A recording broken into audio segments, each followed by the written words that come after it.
Boa noite. Boa noite. Após confirmar o primeiro caso de coronavírus no Brasil, governo afirma que o país tem 20 casos suspeitos da doença. São Paulo cria o centro de contingência contra o coronavírus depois da confirmação da doença no estado. Casos do Covid-19 se multiplicam pelo mundo. O novo vírus já matou 2.708 pessoas e infectou mais de 80 mil. Viradouro é a grande campeã do Carnaval do Rio de Janeiro. Com o enredo Viradouro de Alma Lavada, a escola fez uma homenagem à cultura da Bahia. Em São Paulo, carnaval de rua com os blocos bate recorde. Mas a violência também marcou o feriado. Balanço da PM aponta que cerca de 1.500 pessoas foram presas, 2 baleadas e 13 esfaqueadas. E o registro impressionante da batida de um caminhão cegonha contra uma praça de pedágio em Goiás. O Ministério da Saúde confirmou o primeiro caso de coronavírus no Brasil. O paciente é um homem de 61 anos que mora em São Paulo e viajou para a Itália. A infecção pelo Covid-19 foi confirmada num exame de contraprova feita pelo Instituto Adolf Lutz. O Hospital Albert Einstein, onde o paciente buscou atendimento depois de sentir os sintomas, já havia apontado o resultado positivo para o coronavírus. O primeiro caso confirmado no Brasil e na América Latina é de um homem de 61 anos que fez uma viagem ao norte da Itália, onde há circulação do vírus entre os dias 9 e 21 de fevereiro. Ele voltou para São Paulo sem apresentar sintomas, mas depois começou a sentir febre, tosse seca e dor de garganta. Como os sinais são brandos, ele está em isolamento domiciliar. Antes de apresentar os sintomas, o homem participou de uma reunião familiar com 30 pessoas. Todas elas também estão sendo monitoradas. A maior preocupação é com a esposa, que teve contato mais direto com o paciente. No caso desse paciente, é um paciente, ele já estava dentro da sua casa, ele tem uma esposa, enfim, companheira, que estava com ele já desde o início. Você levar esse paciente para dentro de um ambiente hospitalar, para fazer isolamento dentro de ambiente hospitalar, você só aumenta a chance de outros pacientes em estado debilitado de poderem ser acometidos. Alguns passageiros que estavam no mesmo voo deste homem também serão monitorados. A Anvisa, Agência Nacional de Vigilância Sanitária, já pediu para a companhia aérea a lista dos passageiros que estavam na aeronave. Ao todo, 16 pessoas serão localizadas pelo Centro de Informações Estratégicas em Vigilância em Saúde. Serão monitorados os passageiros que estavam ao lado do paciente e também nas 2 fileiras da frente e de trás. O ministro da Saúde deu orientações aos brasileiros que pretendem viajar ao exterior. Eu digo que vale a regra do bom senso. Vale a regra do bom senso. Se não for necessário, para que você vai programar? Espera para a gente ver como é que isso se comporta de uma maneira melhor. Agora, também nós não podemos parar a vida porque existe um resfriado, uma gripe, uma síndrome respiratória. Isso vai continuar acontecendo e vai, sim, ter uma tendência de que o fluxo de pessoas, daqui a pouco o Brasil pode ter número de casos sustentados e aí vai ser tanto faz você estar aqui ou você estar em outro país. No total, o Brasil tem 20 casos suspeitos da doença. 59 já foram descartados. Não entraram no levantamento 2 casos de Brasília. O primeiro é de uma suspeita descartada e o outro é um caso que está sendo investigado num hospital particular. Apesar de ainda não existir uma vacina para o coronavírus, o ministro ressaltou a necessidade de imunização para outras doenças, que podem fragilizar o organismo caso haja uma infecção pelo Covid-19. Não só a vacina da gripe, a vacina do sarampo, que a gente está falando aqui todas as vezes. É um vírus, é de transmissão muito, mas muito maior do que esse daqui, causa óbitos e é uma vacina disponível e ainda tem gente que, por relapso, você no meio de um quadro de sarampo, pegar uma virose como essa, você entra no grupo de risco para óbito, porque você está com o teu sistema imunológico totalmente machucado pela gripe, pela influenza ou pelo sarampo. A Anvisa também atualizou os critérios de triagem para doação de sangue, levando em consideração o coronavírus. Pessoas que viajaram para países que têm a circulação do vírus não poderão doar sangue por 30 dias. O prazo também vale para aqueles que tiveram contato com casos suspeitos ou confirmados. Antes, esse monitoramento era feito apenas para a possibilidade de dengue, chikungunya e zika. O governo de São Paulo anunciou a criação de um centro de contingência para monitorar os casos suspeitos de coronavírus. Além dos 30 familiares que tiveram contato com o paciente que viajou para a Itália, outras 16 pessoas que vieram no mesmo voo são observadas. O Centro de Contingência do Covid-19 foi criado para evitar a propagação do vírus. O órgão será responsável pela comunicação da doença com todas as autoridades, 24 horas por dia. Nós temos que ter muita cautela na informação, entendendo que temos que ter uma boa e transparente informação, qualificada cientificamente, mas sem criar pânico ou alertar mais do que necessário. Neste momento, cabe à população entender o que ela deve fazer para contribuir, para diminuir a possibilidade de transmissão dentro dos devidos cuidados habituais. O grupo será presidido pelo infectologista Davi Uip e contará com profissionais do Instituto Butantan e médicos das redes pública e privada. E já está monitorando, inclusive, o primeiro caso confirmado no Brasil. Trata-se de um homem de 61 anos que esteve no norte da Itália, onde há dezenas de casos da doença. Ele deu entrada no hospital na última segunda-feira com febre, tosse seca, coriza. O paciente está bem, com sinais brandos, não há necessidade de internação. Ele vai ficar isolado em casa com monitoramento médico por 14 dias. Toda doença infecciosa tem uma coisa que chama período de incubação, que vai do contato com o agente infeccioso até as primeiras manifestações dos sinais ou sintomas. Neste caso, o Covid-19, o coronavírus, ele tem um período de até 14 dias. Ele pode ser mais curto, mas até 14 dias é um período de segurança. Além do idoso, outros 16 passageiros que estavam sentados próximos dele no voo da Itália e desembarcaram em São Paulo e mais 30 familiares estão sendo acompanhados de perto pela vigilância sanitária. Os sintomas, segundo o Ministério da Saúde, são febre, tosse e dificuldade para respirar. Crianças menores de 5 anos e idosos podem não apresentar febre. A orientação é que eles estejam atentos à sintomatologia e não, quando tiver a sintomatologia que nós orientamos, nós entramos em contato por telefone, por visita domiciliar. Se tiver a sintomatologia, já procurem um serviço de saúde. Ao que tudo indica, as autoridades federais, estaduais e municipais brasileiras do setor de saúde estão preparadas para enfrentar o coronavírus, uma tarefa nada fácil. Existe uma possibilidade que muitos especialistas veem como remota de que o vírus não se adapte ao calor brasileiro. Além de chegar ao Brasil, o novo coronavírus se espalhou por vários países da Europa.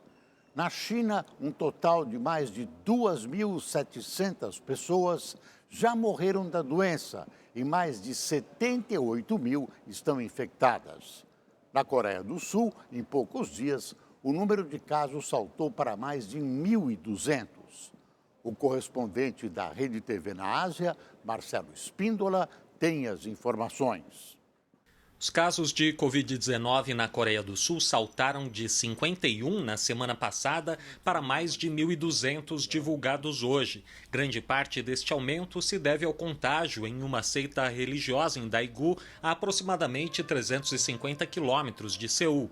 No país, o vírus já provocou 11 mortes e queda na Bolsa de Valores. A Itália continua entre os países onde o surto mais se multiplica fora da China. Agora são mais de 300 infecções confirmadas e 12 mortes. Se acredita que do país o vírus se espalhou para a Áustria, Croácia e Suíça. França, Alemanha e Espanha também relataram novos casos que surgiram a partir de pessoas que estiveram na Itália. No Oriente Médio, o Irã tem o maior índice de morte fora do território chinês. São 19 as vítimas fatais pelo coronavírus e cerca de 140 portadores da doença. Há suspeita de que a quantidade de infecções seja muito maior, já que as mortes estão bem acima da taxa de mortalidade média de 2%. No Japão, o primeiro-ministro do país pediu que grandes eventos esportivos e culturais sejam adiados, mas as Olimpíadas estão mantidas, segundo o Comitê Olímpico e Paralímpico de Tóquio. 45 pessoas que foram liberadas depois da quarentena do cruzeiro Diamond Princess, no porto de Yokohama, alegaram estar com sintomas do coronavírus e serão examinadas novamente. A Argélia confirmou o primeiro caso de Covid-19. É o segundo país no continente africano depois do Egito. No balanço mais recente, de pouco mais dos 400 novos casos confirmados de infecções aqui na China, apenas 5 foram diagnosticados fora da província de Hubei. Segundo a Comissão Nacional de Saúde, a maioria dos testes positivos da doença, 370, surgiram na capital Wuhan, cidade origem do problema. O levantamento aponta ainda que o aumento em 52 mortes no último dia analisado é o menor nas últimas 3 semanas, mas o país é de longe o mais atingido pelo surto, com mais de 2.700 óbitos. Para estimular a economia e aliviar o impacto sofrido pelo coronavírus e também pelos protestos que acontecem desde o ano passado, Hong Kong anunciou que vai distribuir aproximadamente $1.300 para todos os 7 milhões de residentes. O Centro Financeiro Internacional registra 90 casos de Covid-19 e 2 mortes. Marcelo Espíndola, de Macau, para o Rede TV News. Com as notícias do avanço do coronavírus pelo mundo e com o primeiro caso confirmado aqui no Brasil, o dólar fechou o dia R$ 4,44 e bateu um novo recorde nominal, registrando alta de 1,16%. A Bolsa de Valores de São Paulo registrou queda de quase 8%, só hoje. No final do dia, o Bovespa registrou 105.150 pontos. A economia mundial, não é só aqui no Brasil, está sendo afetada pela epidemia provocada pelo coronavírus. A doença se espalha, especialmente numa das molas propulsoras e radiadoras da economia mundial, que é a China. Como o vírus é desconhecido, não se sabe quanto tempo essa tragédia pode demorar. Um navio carregado com minério de ferro da Vale começou a afundar no litoral do Maranhão. A embarcação é operada por uma empresa sul-coreana. Saiu do terminal portuário de Ponta da Madeira, em São Luís, a caminho da China. Mas apresentou 2 fissuras no casco, a cerca de 100 quilômetros da costa, por onde a água começou a entrar. O comandante do navio emitiu um alerta de emergência e levou a embarcação para um banco de areia. Nesse banco de areia, o navio está encalhado e podemos ver que está bem inclinado. Os 20 tripulantes já foram resgatados, estão em segurança, estão em quatro navios que ficam ali nas proximidades e outros 4 reboques também já foram enviados para o local. O carnaval de rua ainda não acabou. Nos próximos dias, mais blocos irão agitar as ruas de São Paulo. Motivo de festa e também de preocupação para as autoridades que vão continuar com o reforço no policiamento. Hoje, a Secretaria de Segurança Pública de São Paulo divulgou os dados com o balanço desses dias de carnaval. Nós vamos ao vivo para a sede do Copom da Polícia Militar, aqui em São Paulo, falar com a repórter Carolina Riguengo, que acompanhou a divulgação desses dados e tem mais informações. Boa noite, Carolina.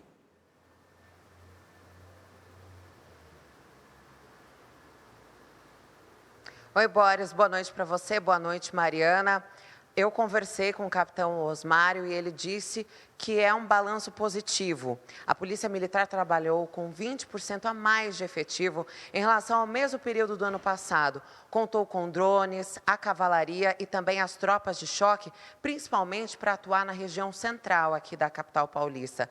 Só no primeiro final de semana pré-carnaval foram apreendidos 40 celulares com uma quadrilha de estrangeiros. Outros 150 aparelhos telefônicos com uma segunda quadrilha que também tentava fazer essas vendas na região central aqui de São Paulo. Atualmente, um dado que chamou bastante atenção, 60% dos delitos cometidos aqui são roubos e furtos de celulares, que são crimes muito facilitados pelos próprios usuários, a distração dos usuários. Então, eles até pedem o reforço da atenção da população. Todos nós devemos cuidar com as bolsas e também com os celulares nos bolsos de trás. E a gente sabe que nesse período de festas, nem todo mundo sai para curtir o carnaval.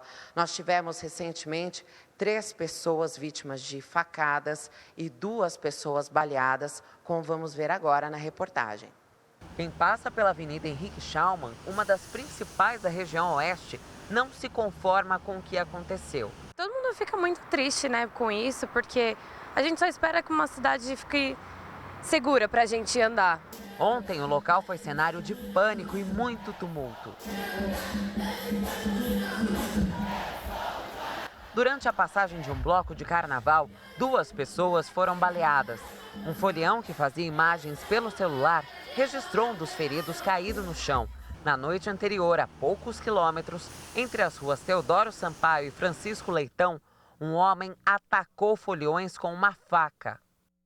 A Polícia Civil prendeu hoje de manhã um homem suspeito de ferir 3 pessoas com golpes de facas na última segunda-feira no bairro Pinheiros. As vítimas o reconheceram por fotos. Ele também já tem passagens por crimes previstos na Lei Maria da Penha. Um balanço feito pela Secretaria de Segurança Pública do Estado mostrou que ao longo do carnaval mais de 1.500 pessoas foram detidas e mais de 1 tonelada de drogas foi apreendida. Cerca de 100 armas foram apreendidas. Entre os casos de destaque está a prisão de 2 homens com 13 armas de fogo, entre elas um fuzil. Também foram apreendidos carregadores e munições. A polícia recuperou 67 celulares roubados nos blocos. Segundo a Secretaria de Cultura, nas tendas de acolhimento a mulheres e LGBTs, foram registrados 10 casos de assédio e 2 de homofobia. Só na capital foram 420 presos e 90 procurados recapturados. Só na capital nós tivemos que essa quantidade de pessoas presas equivale a mais de um centro de detenção provisória. Ou seja, só no carnaval a gente teve as prisões para criar um novo CDP. E isso demonstra que a polícia realmente estava nas ruas. E a folia continua em plena quarta-feira de cinzas. Em Belo Horizonte, nem a chuva atrapalha a festa. No bloco Afro Magia Negra, a cultura dos antigos escravos de Minas Gerais atraiu milhares de foliões. Apresenta um pouco da cultura negra misturado com diversos outros ritmos da nossa cultura brasileira e agrega várias pessoas e é um bloco muito bacana, um bloco um tanto quanto familiar, uma festa maravilhosa dessa uma vez no ano, a gente tem que curtir bastante. Os batuques, as fantasias e danças relembraram a folia dos negros e animaram quem ainda tinha energia depois de 5 dias de carnaval. Até o último instante, até a última hora. Carnaval bom demais. No bloco I Wanna Love You, o samba e o axé dão lugar ao reggae. Os apaixonados pelo ritmo jamaicano se reúnem na quarta-feira de cinzas há 7 anos e hoje fizeram uma homenagem a Bob Marley.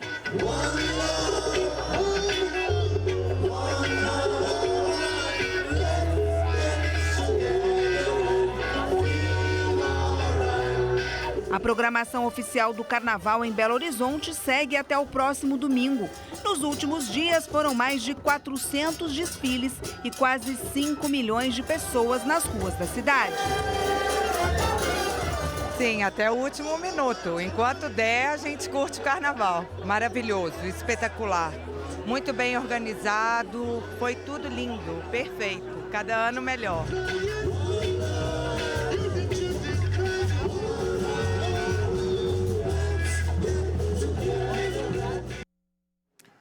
Olinda se despediu do carnaval com o tradicional Bacalhau do Batata, uma festa que arrasta multidões na quarta-feira de cinzas.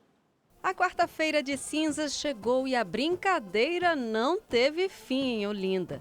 O Bacalhau do Batata lotou as ladeiras do sítio histórico durante a manhã. O frevo correu solto e encheu o coração dessas foliãs que já estão com saudades do carnaval. Quarta-feira, realmente, o Bacalhau do Batata é show. Show. Nem parece que o carnaval terminou já, né? De forma alguma, é diversão total, todo dia, toda hora. Uma multidão seguiu o Bacalhau do Batata, bloco que há 58 anos anima os foliões resistentes e garante também a festa daqueles que não conseguiram aproveitar os dias de carnaval. Eu trabalho toda semana, todo carnaval, e na quarta é só o que eu aproveito. O Bacalhau do Batata surgiu com o garçom Isaías Pereira, que trabalhava durante todo o carnaval e criou o bloco para aproveitar um pouquinho da festa. Hoje a sobrinha dele mantém a tradição. Firme e forte, como foliã dos carnavais de Olinda, como meu tio era, como minha família é, tudo carnavalesco, aqui a gente tá de boa.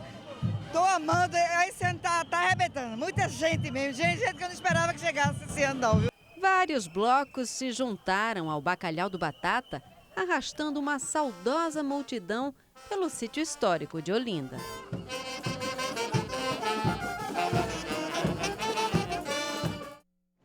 No Ceará, o motim da Polícia Militar chega ao 9º dia. 3 batalhões continuam ocupados. Nesse período, 170 pessoas foram assassinadas. Hoje, uma comissão foi formada para tentar pôr fim à paralisação. A comissão, que se reuniu no Ministério Público do Ceará, é formada por membros dos 3 poderes: Executivo, Legislativo e Judiciário. O Exército e o MP também acompanham os trabalhos. A comissão busca diálogo com o interlocutor do movimento. Que esse interlocutor seja alguém que não esteja envolvido diretamente na liderança de um motim. Nós temos que saber quais são as pretensões e as pretensões têm que ser levadas a quem pode tomar as decisões. 47 policiais já foram presos por participação no motim. 230 foram afastados. No 9º dia de motim, 3 batalhões continuam ocupados. Um aqui em Fortaleza, um na região metropolitana e outro no interior do estado. O número de assassinatos durante a paralisação já chega a 170. A jovem Ângela Nobre Palácio morreu depois de uma troca de tiros neste posto na periferia de Fortaleza. Câmeras de segurança mostram a jovem tentando fugir e um dos criminosos atirando.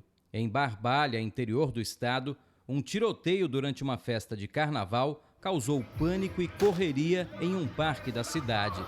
4 pessoas ficaram feridas.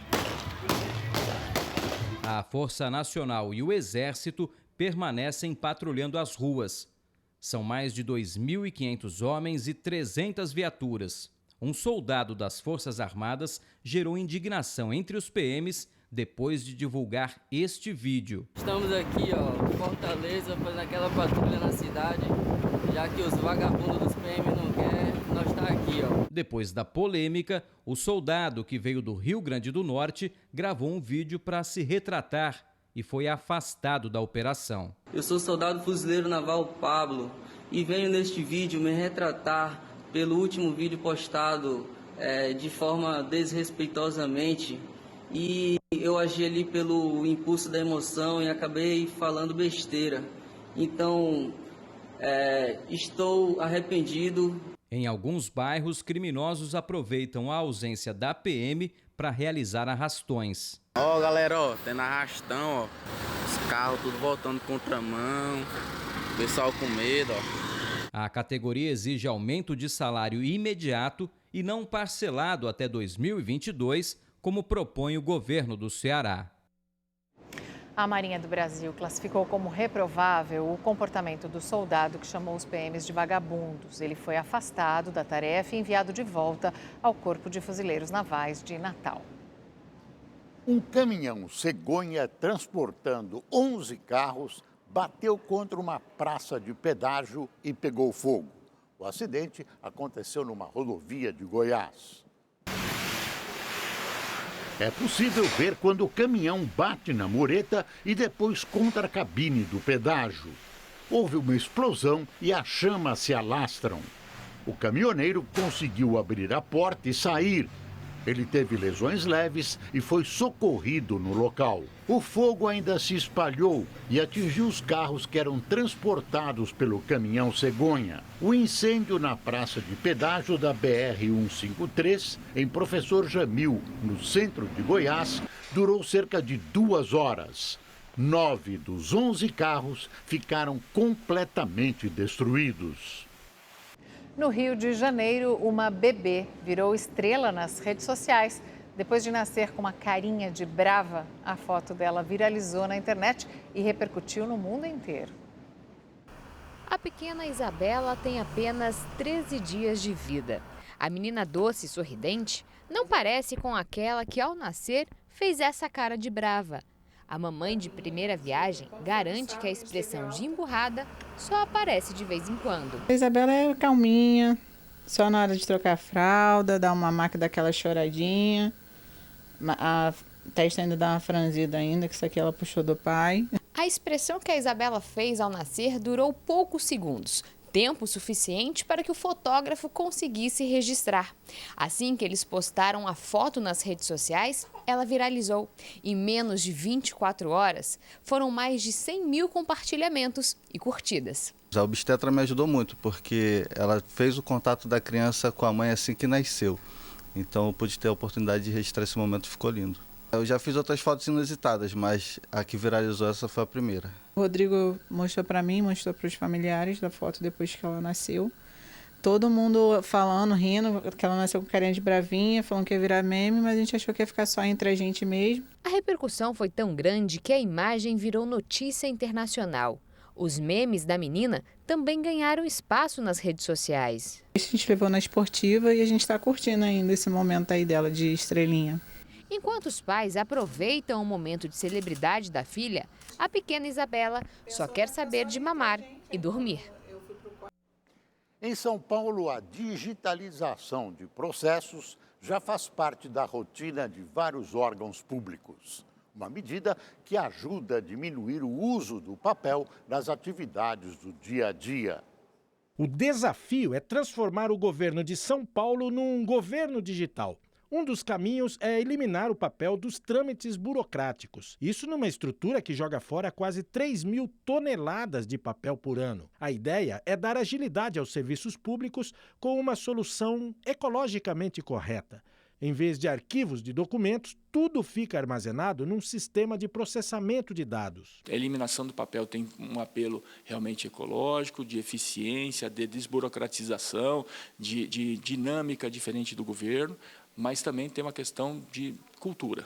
A pessoa, na sua casa, ela já usa algo digital e agora no governo também usará. Antes era tudo no papel. Toda troca de informações entre um departamento e outro era documentada.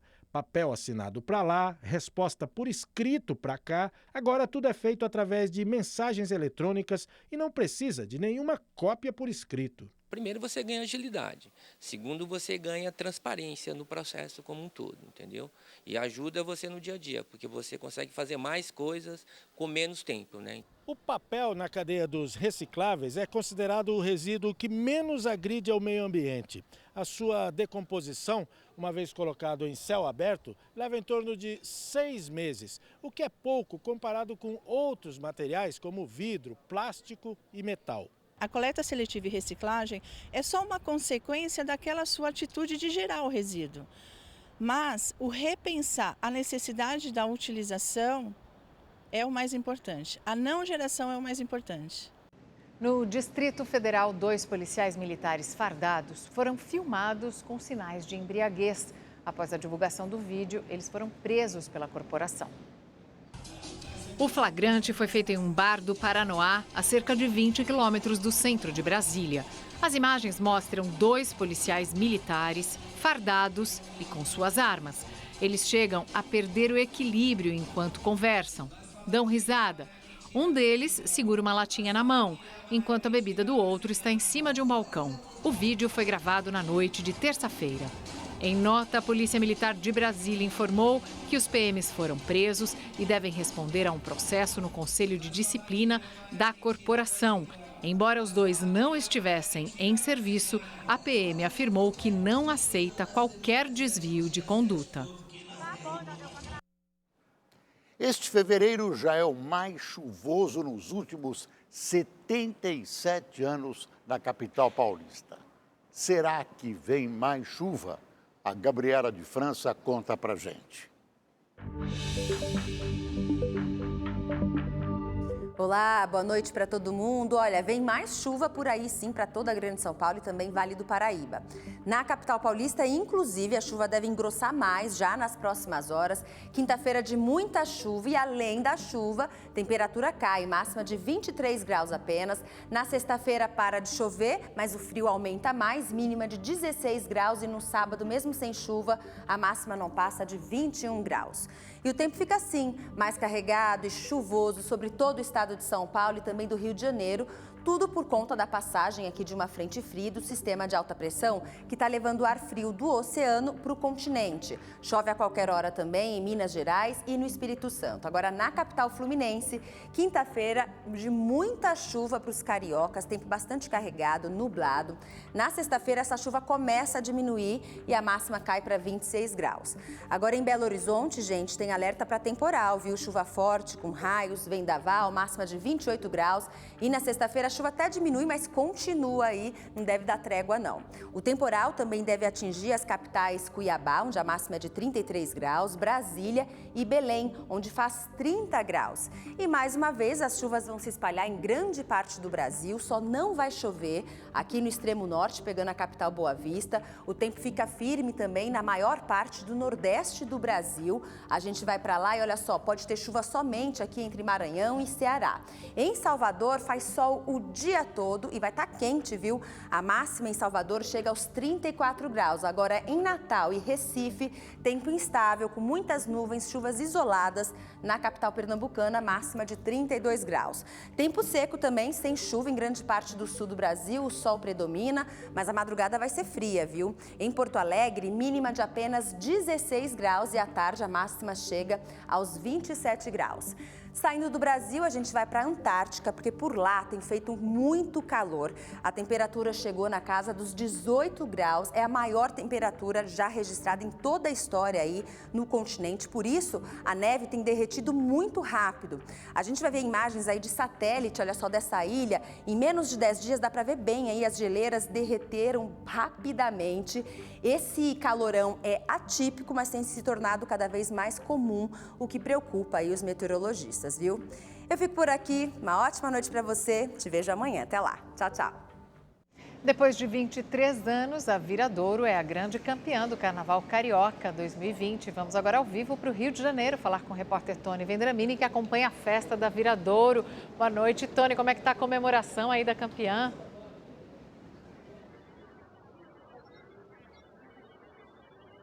Boa noite, Mariana. Boa noite, Boris. Boa noite a todos que nos acompanham. Olha, aqui também um calor incrível, mas um calor humano, calor de campeã, com essa festa incrível da Viradouro aqui em Niterói. Como você pode ver, a torcida aqui reunida, a taça já chegou aqui na quadra da escola de samba. Vamos ver aqui o pessoal cantando samba.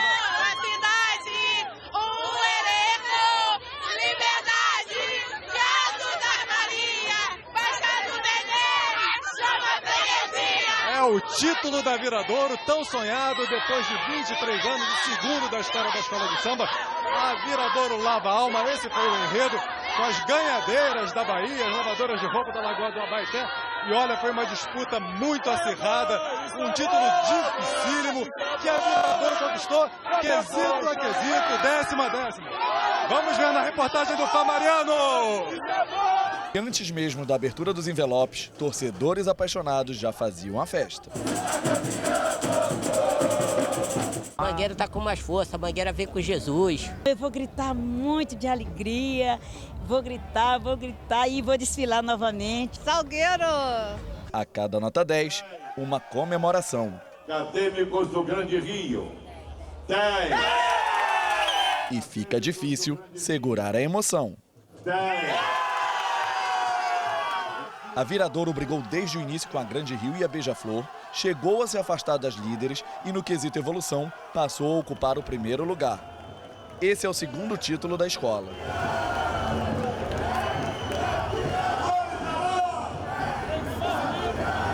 Sabe a emoção que eu estou sentindo? Ser campeão. Esse ano foram 5 jurados, sendo um a mais que nos anos anteriores. Além da nota mais baixa, foi descartada a mais alta de cada quesito, deixando a disputa ainda mais acirrada. Estácio de Sá e a União da Ilha, que perdeu 1/10 por ter estourado o tempo de desfile, foram rebaixadas para a Série A. A vitória da Viradouro marca de vez a volta por cima da Escola de Niterói. Ela que em 2015 chegou a ser rebaixada para a Série A. No ano passado, já no grupo especial, ela conseguiu o vice-campeonato. E agora vai voltar novamente ao desfile das campeãs como a grande vencedora do Carnaval Carioca. A Unidos da Viradouro falou sobre as ganhadeiras de Itapuã, mulheres negras que lavavam roupas na Lagoa de Abaeté, em Salvador, em busca de alforria.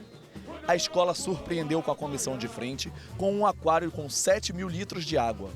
Vestida de sereia, a atleta Ana Júlia, do nado sincronizado, encantou o público da Sapucaí. A gente estava em terceiro e quarto, sei lá, nos últimos 2 quesitos. O quesito que é praticamente a minha comunidade e do meu diretor de harmonia. E fomos lá e fomos campeões, graças àquele chão, graças a essa gestão, graças a respeitar o componente, respeitar a escola.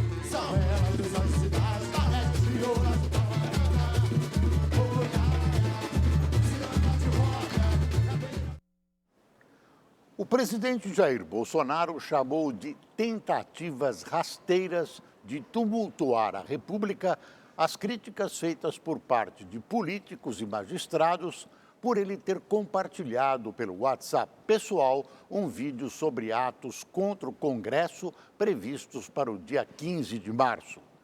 Pelo Twitter, Bolsonaro disse que tem 35 milhões de seguidores nas mídias sociais, onde mantém uma imensa agenda de notícias não divulgadas por parte da imprensa tradicional. Afirmou ainda que no WhatsApp tem algumas poucas dezenas de amigos, onde, de forma reservada, trocam mensagens de cunho pessoal e que qualquer ilação fora desse contexto são tentativas rasteiras de tumultuar a República. A grande preocupação é que essa crise possa prejudicar o andamento no Congresso de 2 reformas importantíssimas para o país: a reforma administrativa e a reforma tributária. São essenciais para desatar graves nós que amarram o desenvolvimento do país. E a propósito desse momento, é bom lembrar que o ex-presidente Lula, após ter sido deputado federal, sentenciou, abre aspas, há no Congresso uma minoria que se preocupa e trabalha pelo país, mas há uma maioria de uns 300 picaretas que defende apenas os seus próprios interesses. Luiz Inácio, então presidente do PT, falou e disse: e sabe o que aconteceu? Nada. No Egito, o corpo do ditador Hosni Mubarak foi enterrado com honras militares. O corpo de Mubarak deixou uma mesquita no subúrbio da capital, Cairo, em direção ao cemitério. O cortejo foi acompanhado por poucos admiradores, mas muitos seguranças. Uma procissão formada pelos filhos e membros do exército, entre eles o atual ditador do país, o também militar Abdel Fattah al-Sisi, seguiu o caixão, colocado sobre uma carruagem, até o jazigo da família. Mubarak governou o Egito com mão de ferro, sob denúncias de corrupção, tortura e assassinatos por quase 30 anos, até 2011. Ele morreu ontem aos 91 anos, depois de passar por internações e procedimento cirúrgico. A causa da morte não foi divulgada. Mubarak foi derrubado no bojo da Primavera Árabe, um movimento pela democracia em países árabes que durou pouquíssimo tempo. Rapidamente, o Egito voltou a ser uma ditadura, derrubando um governo eleito que estaria tentando transformar o país numa teocracia muçulmana. Subiu para 24 o número de mortos em confrontos entre hindus e muçulmanos na Índia. A violência começou no domingo, com protestos contra uma lei que facilita a concessão de cidadania a refugiados, mas que exclui os muçulmanos.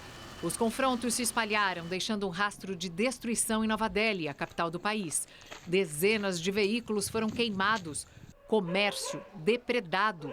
O jornal britânico The Guardian informou que cerca de 200 pessoas ficaram feridas. E, de acordo com o governo, o número de mortos deve aumentar. Muitos muçulmanos e hindus ainda estão em estado grave internados nos hospitais. O bairro do Jaraguá, na zona norte de São Paulo, registrou só em janeiro cerca de 300 casos de roubo. Um desses foi flagrado por câmeras de segurança.